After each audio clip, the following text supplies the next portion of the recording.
select. He's a longtime NFL draft expert who's been sweating Vikings football since the Randy Moss era. Straight cash, homie. Welcome to Thor Talks Purple. Hello, everyone, and welcome into Thor Talks Purple. Tuesday episode here, so we have the sports dad Judd Zolgad, along with producer AJ. But Judd and I have a humble proposal, as we do every Tuesday for the Minnesota Vikings.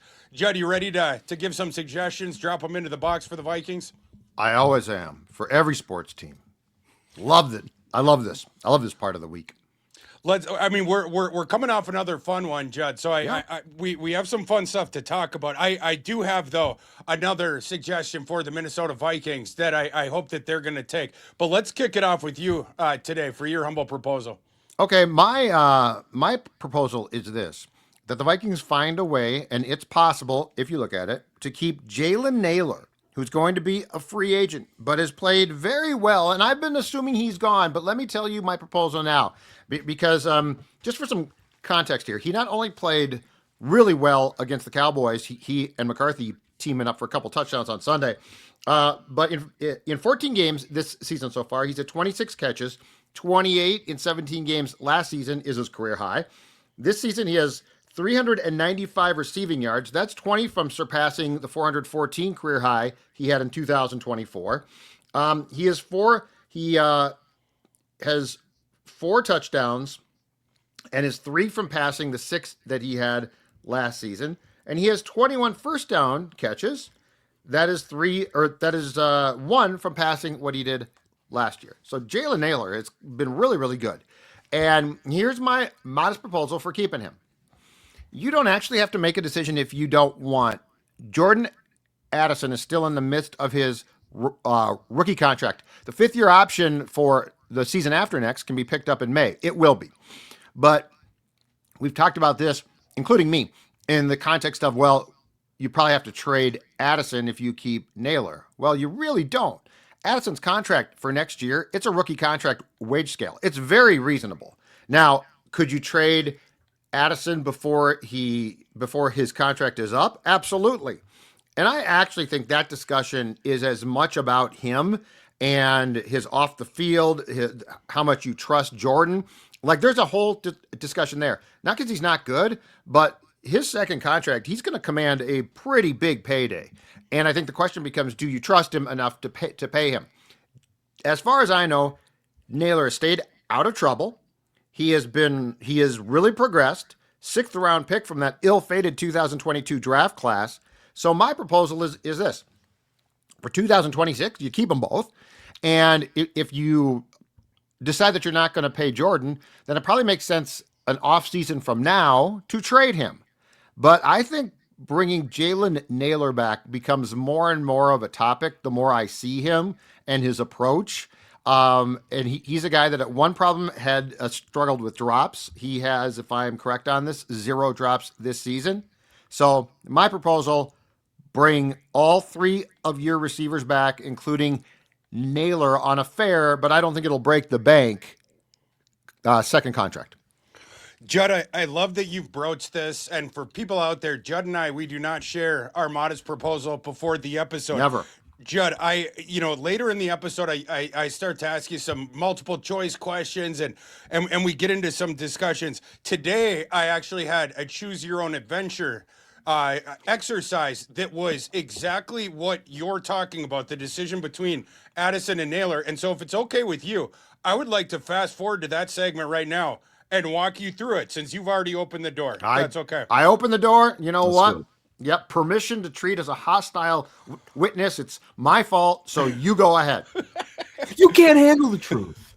Judd, we have four different sort of doors that you can choose here. So we're going to start with one and we're going to go down. The first question of this exercise is, if Jordan Addison were traded this offseason, what return in draft picks do you think the Vikings would get this coming offseason? Just ballpark. Ballpark, I think you'd get, best case, a second. Okay. And maybe a late round pick, but best case, a second. Probably, he's had some drops. The off the field stuff is going to follow him. Like, teams are going to seriously consider that. So I think you would be offered a third. You might get a second. I don't think that you're going to get a first, and perhaps like a seventh. I definitely agree that you would not get a first this offseason. Part of the my thinking of potentially rolling it forward with Addison for one more year. So I agree with that. But of course, in this exercise, you have to take the offer. So what would you get for him?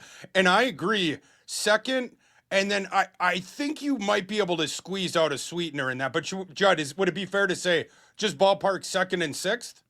Would that Yeah, be? yeah, Okay. I think that's fair.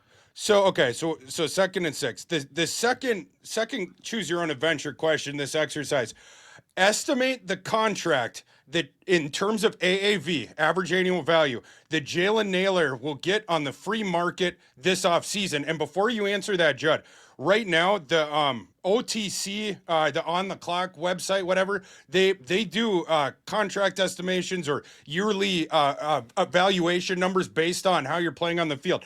They have right now Jalen Naylor that his 2025 value at $8.1 million. Of course, this you get onto the free market, anything can happen there, and it's going a little bit longer term. What do you think the average annual value of Naylor, if you had to just predict it right now, what do you think he gets this offseason? I think that's probably fair. Yeah, something around that, because the thing is, he's had a really nice year, and I do think that he could get paid. Do I think he's going to break the bank? Like, do I think a team is going to come off the top rope and pay him huge? Probably not. He's still a 3 here, and so I think he would definitely have suitors. Do I think that one is going to go crazy? No. So I think that's probably fair. And if you're the Vikings and can find a way to make that work, I think he's proven he deserves to stay if possible. But yeah, like I'm not expecting this like feeding frenzy, this bidding war, right, for Jalen. I think he gets teams pursuing him. I think he gets a fair contract. But that over the cap estimation is probably spot on. Close to spot on. So let's say with 3 years, 27 million, Yeah. $9 million average value. Okay. Yeah, I think that's fair. Okay. This is it becomes an ad lib adventure, so I have to make sure that I'm plotting your answers correctly so we can put them in. So number 3 so here's where we start to get into the thing starts to break off a little bit. Sure. Would you this offseason, would you rather trade Addison for a second and a 6th round pick while paying Jalen Naylor $9 million a year for 3 seasons, 3 years, $27 million? Or would you keep Addison on his rookie scale contract for another year, allow Naylor to leave, and potentially net what would be a round 4, round 5 comp pick for his departure if you were going to go one of those two? And I know in that you just advocated potentially keeping both, right, Judd? That's what you were saying at For the now. top. Yeah, Okay. Not long term, but for now. And It's just possible. thinking about the cap dynamics, if those two things had to be broken apart and the decision this offseason became pay Naylor the $9 million, annual value, but you have to sell low on Addison, or go the other way and you take the comp pick for Naylor's departure, just rolling it forward for one more year on the rookie scale with Addison, what would you do with those two? What would you choose? I would probably I'm getting a 2nd and 6th for Jordan Addison. Yes. I'm probably trading him.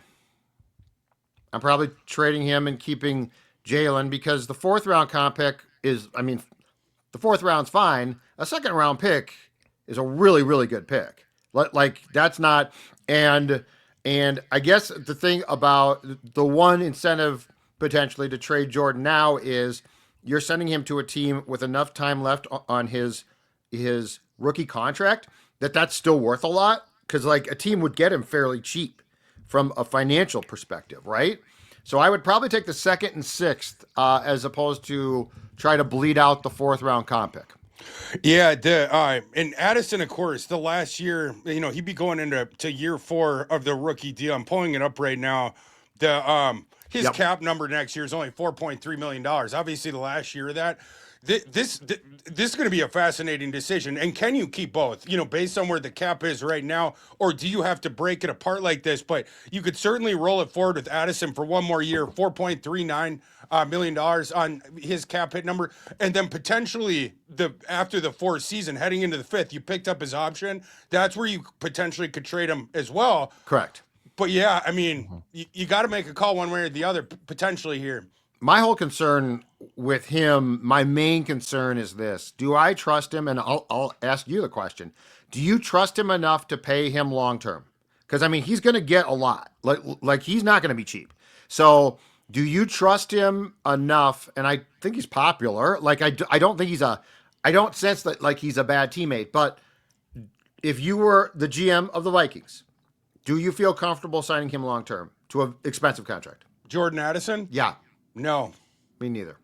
That's my problem. I don't. I mean, how much guaranteed money could you comfortably give there where you're still going to sleep well at night?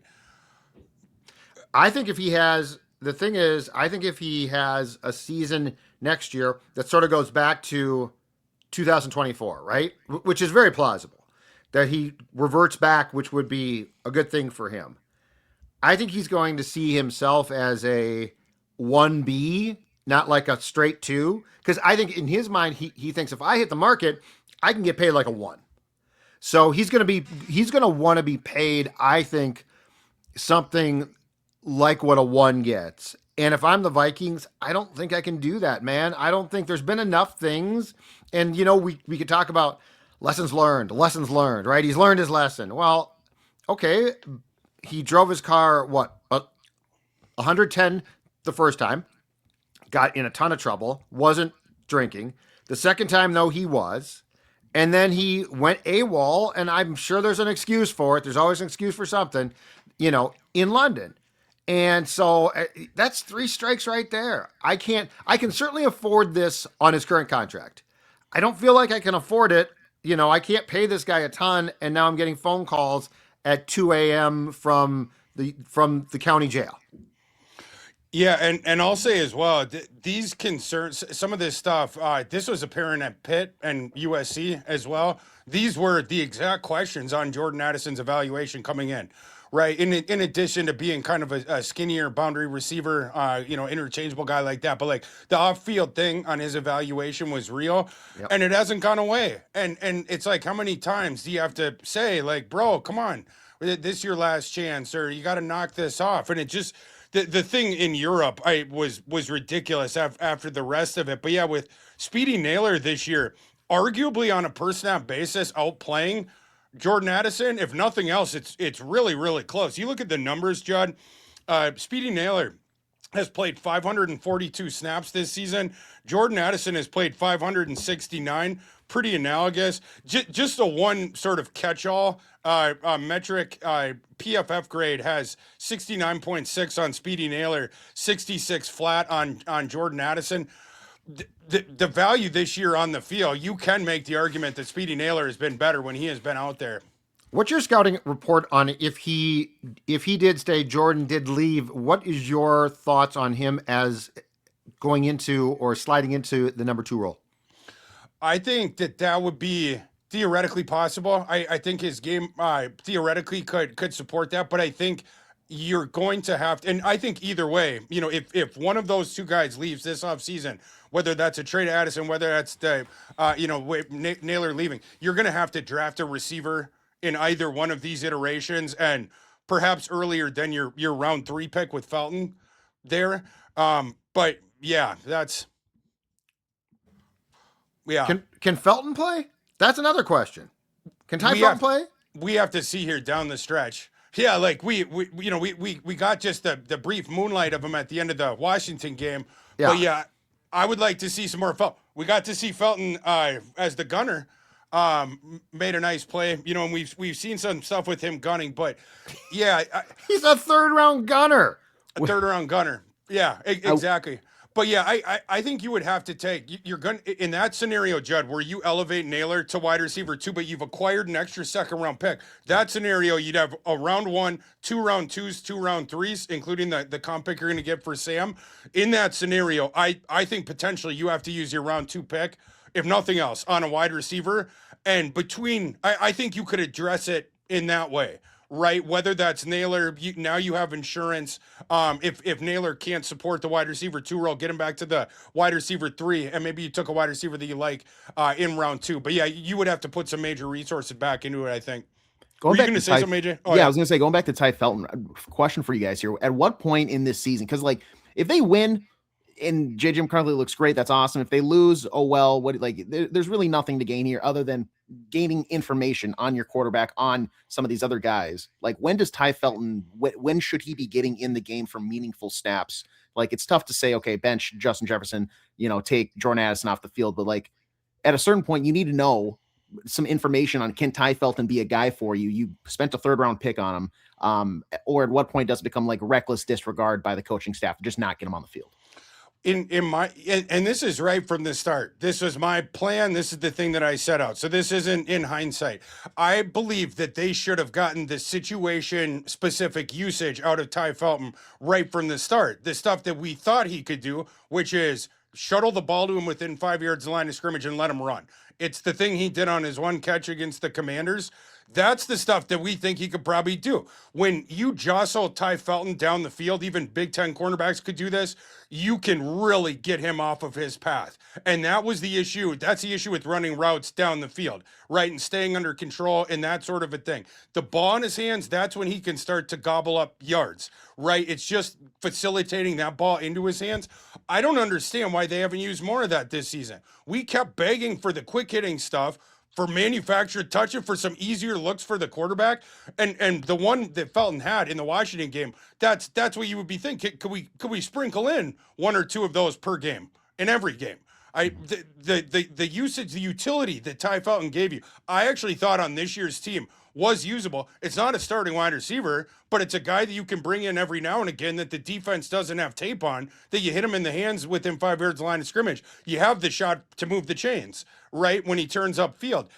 So that's what I didn't really get about the usage plan that the Vikings have. I know you guys love him as a gunner. You don't take a gunner in round 3. Why aren't we at least trying to use him at the position that he was listed at when he got drafted? He's a wide receiver.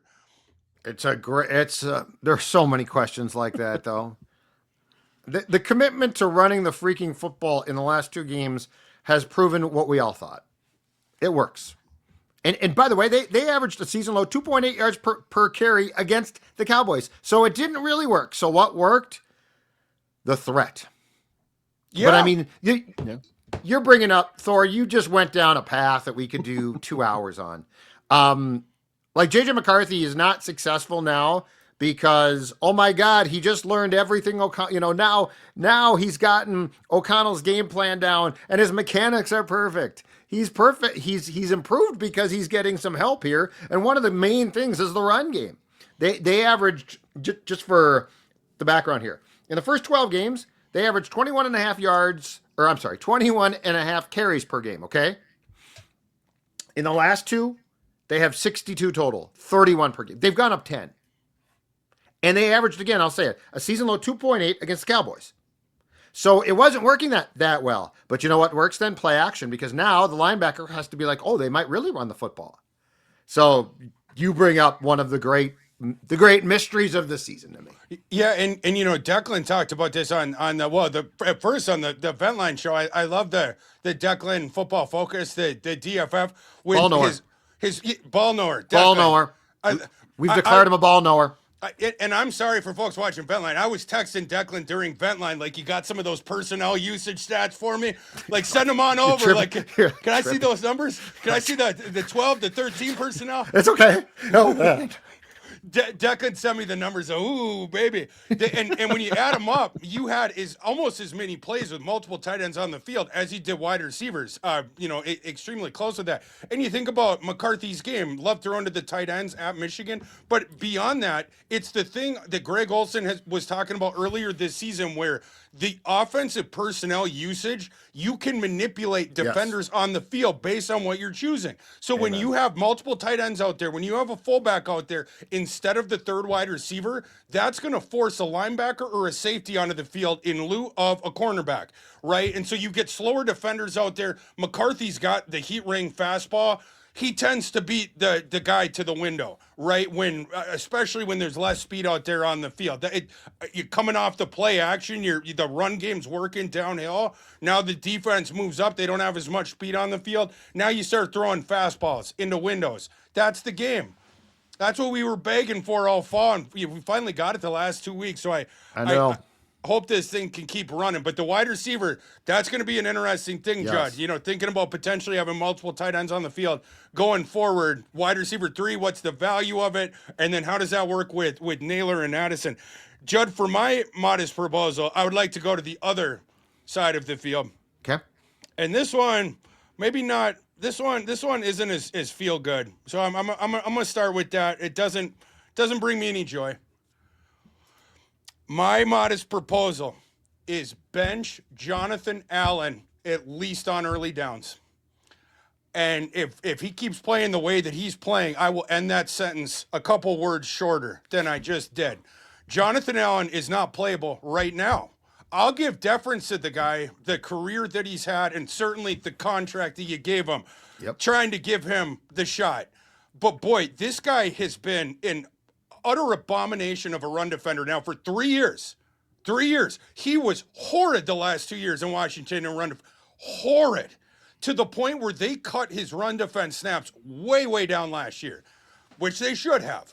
The Vikings, though, have not followed suit. They want to play him like he is the star stud, all-pro defensive tackle. He ain't that guy no more. He barely is an NFL playable on every down. In fact, I don't believe that he is anymore. Interior defensive lineman. Is it sad? Yes. Especially in lieu of all the resources that you have sunk into him. I do not believe that you can get out of Jonathan Allen's contract this offseason. But Judd, just a couple stats for you. Jonathan Allen ranks number 5 on this defense in snaps played this year. He's played 685. However, he is easily number 1 amongst the interior defensive linemen on the team in defensive snaps played. And that's because 3 of the top 4 guys in snaps played, they're all defensive backs. Of course, this goes back to the thing of Kwesi thought Jeff Okudah was a third cornerback in the NFL. And because he's not, that means you have to play Murphy, Metellus, and Isaiah Rodgers. They can never come off the field. Sorry, guys. You signed up for 1 year. You don't get a blow. I hope your conditioning's pretty good. But outside of that, Jonathan Allen's right behind that group in terms of snap play this season. Eric Wilson, way up there too, by the way. Mm-hmm. But Jonathan Allen, so number 1 in the interior defensive lineman. But with Jonathan Allen, PFF grade, Judd, you sitting down on the season for Jonathan Allen, 49.2. Overall, over those 685 snaps played, you are getting sub-replacement level interior defensive line play from Jonathan Allen over playing the most snaps on the team in terms of the interior defensive lineman. Here's what, and by the way, the run defense grade, Judd, 29.8 for Jonathan Allen. 29.8. He's on the field for every run snap. You want to know why your run defense has gone down? Look at the difference in run defense utility between Harrison Phillips and Jonathan Allen. Got your answer for you right there. So here's what I want, Judd. I want to see Levi Drake Rodriguez more. I want to see him getting the regular snaps down there. Why not? What are we? You're out of the playoffs. Why not? You're out of the playoffs. Levi Drake Rodriguez is a part of this team going forward. And if I had my druthers, Jonathan Allen would not be. See what you have more in Elijah Williams. What about Tyrion Ingram Dawkins? Get him in more. It's fun seeing him out there, right? He's not a nose tackle run stuffer guy, but you know who else isn't? Jonathan Allen, one of the worst run defending interior defensive linemen in football for 3 calendar years now. Brian Flores, can you hear me? Get Jonathan Allen off the field when the other team runs the ball. Please, for the love of God, if it's a 3rd and 1, get his butt off the field, Brian Flores. All right. I love it. I love the passion with the proposal. I don't know if you can bring that much passion and still call it modest. Like I was going to say it's not. It's a command. Just a polite suggestion, and it makes perfect sense. And the fact that you cannot get out of his contract is really, really hard to swallow. Hargrave, I think the contract you can get out of that one. The Allen one is a real problem because that's a noose. I will say this: one of my biggest misjudgments. So one of my biggest misjudgments of the entire offseason, and I didn't think about it much, and I was sadly mistaken. The thing is, when I'm wrong, who cares? When the Vikings are wrong, it's a big deal. The money allocated to Hargrave and Allen that didn't go to Bynum, in retrospect now. I thought my guy Theo Jackson would be fine, and I don't know he's a disaster, but he's not that good. Bynum is, like, you can say till you're blue in the face, and I get it. Turnovers are just luck. It's all blind luck, and yeah, you know what, they are. I don't expect Chicago to lead the league in turnover differential next year. I think they do right now. That being said, you know how this team would have more picks right now if Cam Bynum had re-signed here. So I was really wrong there. I was really wrong. They miss him. They miss him a lot because, one, dude was just good. Two, it has forced guys to play more than they probably should. And three, and maybe one of the most important ones, is it's forced Metellus to play safety. And I think we've seen a couple of things. I think there's no question that one thing that we have seen that has to be fixed is Josh Metellus has to go back to playing his old role. You know, hybrid linebacker, basically, right? Lines up in the slot sometimes, lines up. But Cam Bynum being allowed to walk now in retrospect, and the guys that they signed instead, man, I wish I had the foresight to red flag that at the time, because those trade-offs have been terrible.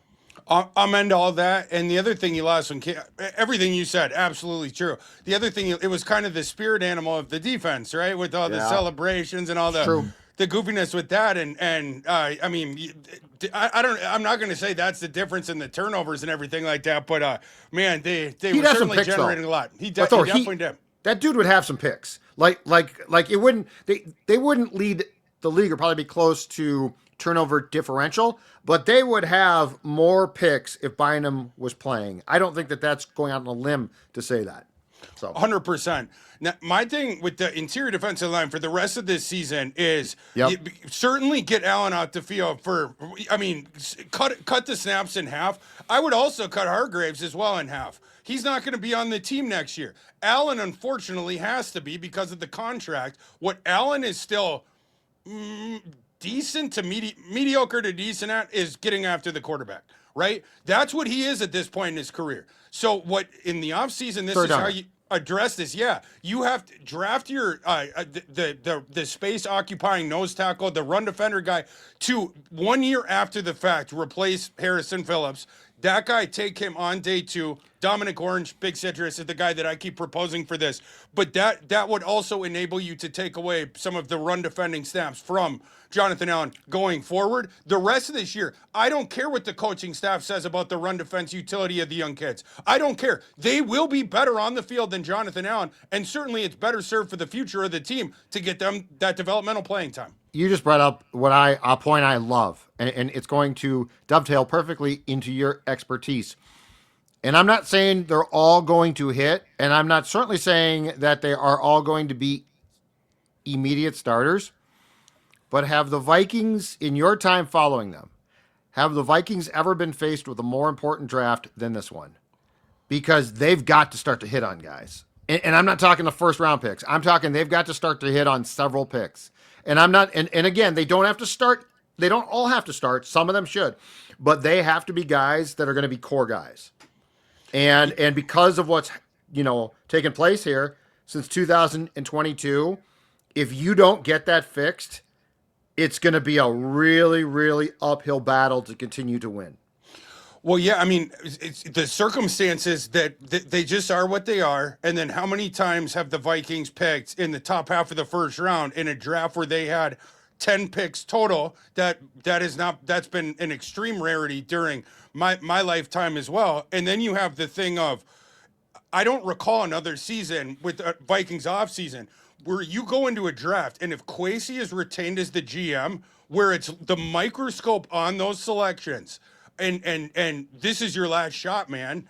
I don't recall another scenario like that for another Viking front office where they walk into a draft and it's like, if we don't smash this, we're getting fired in next fall. Like it's going to happen. So yeah, the pressure's on, and the ability with the roster trying to turn this thing back around. You have a shot next year facing that last place schedule if you can do smart stuff this season with the roster to retool this thing. It is possible, but yeah, I mean, it is not possible if you bomb another draft. It simply is not. Judd, a couple questions for you. Now, you know, when it was last week or the week before, I enjoy my pre-show talks with AJ. You know, usually it's about the equipment. I don't know how to like plug something in or whatever. But the other time, I'll be asking about wild players. I'm not a hockey guy, but I'm a Minnesota sports guy. I'm active on social media. I'll see this stuff. I had never heard of the Jesper guy a couple weeks ago, but then a couple weeks ago, all these different memes are coming up on my feed. Yeah. You know, so I got excited about Jesper, and so AJ gave me like the 15-minute Jesper tutorial. You know, it's like 15 minutes, huh? last Thursday or whatever. Well, then we had to start recording. I could have gone for the rest of the day with him. Wow, wow. But for Judd, for Viking fans like me that are, I think it'd be fair to call me a bandwagon Wild fan. I like playoff hockey. You make the playoffs, I'm there with you the entire time. I can't give you my time beforehand, except I'll go out to Excel once or twice per season, and I think I'm describing the Wild fandom of a lot of Viking you know, there's a subsection of us that are like this. For folks like us that don't know the NHL and don't know the other players, for those of us that heard Quinn Hughes' name for the first time when that trade was announced, can you please put that trade in Vikings terms, but not using the quarterback position? Oh, boy, let me see. It would be Addison, good young player. I'd put him in the age. Help me out here. I'd put him in the Marco Rossi role, like a good player, solid. Maybe hasn't reached his potential yet, but exactly. But and he's good. Mm-hmm. He can be very good at times, but at times he's not so good. So I put him in that role. The Ogren role is a much lesser, like who's a guy that just never really reaches his ceiling, and you always expected him to, and now it's like you don't know if he's going to. Who's a young player? Ty Felton. Jay Ward, perhaps. Oh, Jay. Okay. I feel like Jay Ward. You know, Jay Ward. We really don't know yet. I don't know that the expectations for him certainly weren't as big as Ogren. But then Zebuyam, who they traded to the Canucks, that's trading a stud, young stud. Like that's a quarterback type of guy.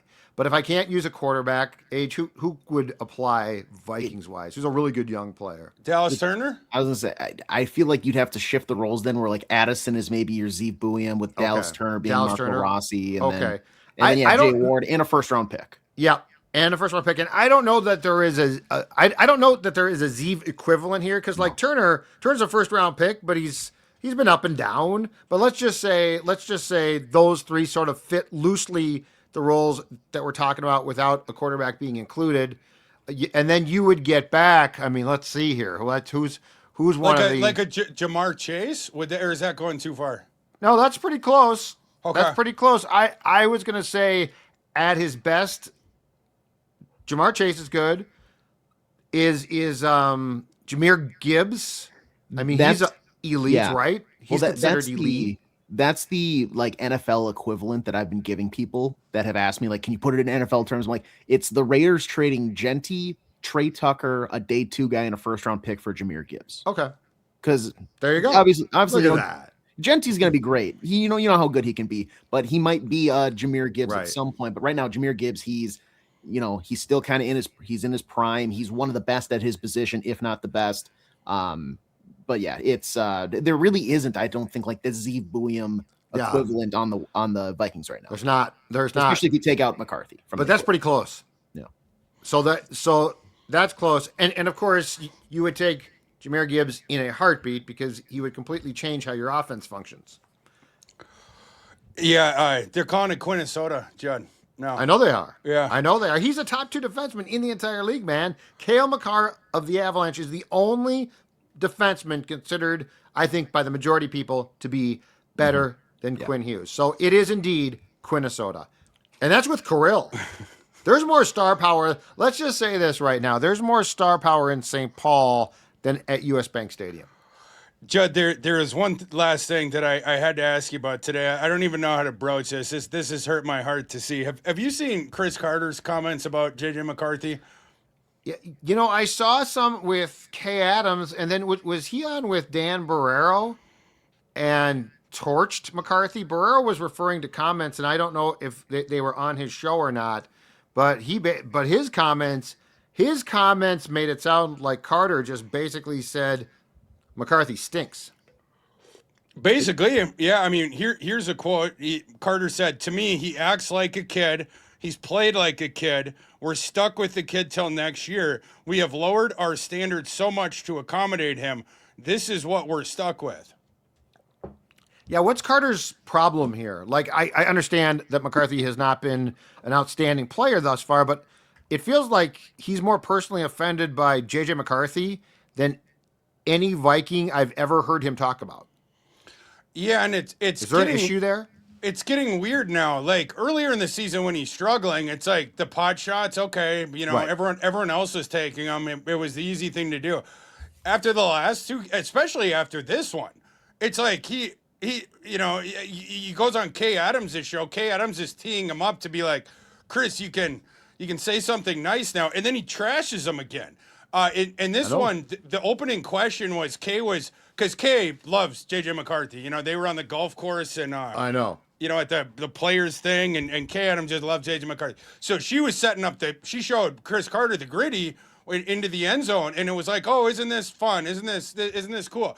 Chris Carter wasn't having any of it. Then Chris Carter goes on his rant of, oh, he's a child and he plays like a child, and the lower standard thing. It was, oh, we used to, if you That's what I'm wondering. Yeah, it's like, bro, you had 250 passing yards and another 3 touchdown game. Is that 4 or 5 in his 8 career games so far? Like, I don't know what Chris Carter wants. And by the way, apparently the paragon of quick NFL career starts, Chris Carter. What did he do initially in his NFL career? All he does is catch touchdowns. Well, Buddy Ryan cut him. He had off the field Right? problems, which is why. You'd think for a guy like that, you would afford a bit more grace to someone else's first 8 games in the pros. Although, Judd, I do have a theory for you. Okay. Of why Chris doesn't like JJ. Okay. So when Kay Adams shows that video, right, and she, basically sets it up like, oh, what did you think of this, Chris? Chris goes, those Michigan guys through grit teeth. Okay. And then he Ohio shredded State him. guy. Okay. Ohio State Okay. Because guy. I didn't, and look, I didn't love doing the gritty there, but it certainly wasn't like, it's certainly not going to get me. I mean, he played a good game. So it's like, I get why O'Connell didn't like it. McCarthy's comeback to O'Connell was sort of odd. Like, he basically said, he told me not to do it, but then I really wanted to. I mean, I don't love that, but it's not, but Carter's like, it feels personal, but that makes sense. Ohio State, Michigan guys. Okay. That makes more sense. It just feels too personal. It definitely feels personal, and obviously that rivalry is personal. Chris, what are you doing, man? You're not going to get an award on the other side if JJ McCarthy's a bust, right? But you're now putting yourself out on a limb if he's not, right? And the double down, the triple down, the quadruple down. Fair enough. This is a guy who's respected around town, and hey, I mean, for him, we'll see. He thinks he's just telling it like it is, I guess. The last 2 games, though, how about instead of trashing him again, how about you give an honest assessment of his play the last couple games? Yeah, just say, If you didn't see progress, bro, you weren't watching the game. I don't know. It's cute, your Ohio State and your Michigan thing, Right. but like you're a Vikings legend. This is the young quarterback who has shown progress the last 2 weeks. To not acknowledge that, you're simply not acknowledging reality. Has he ever trashed a Vikings player? I don't remember him ever trashing. I mean, I'm sure that he's criticized him occasionally, but I'm saying like trashed him because it feels like he just does not like McCarthy personally. Like, it feels like there is some type of weird, because he's gone in on JJ like 2 or 3 times now. This is not the first time. So it just feels odd. But yeah, you are correct. Chris probably should give some grace for rough starts to careers because, I mean, Philadelphia waived him. The Vikings claimed him at the time for $100. $100.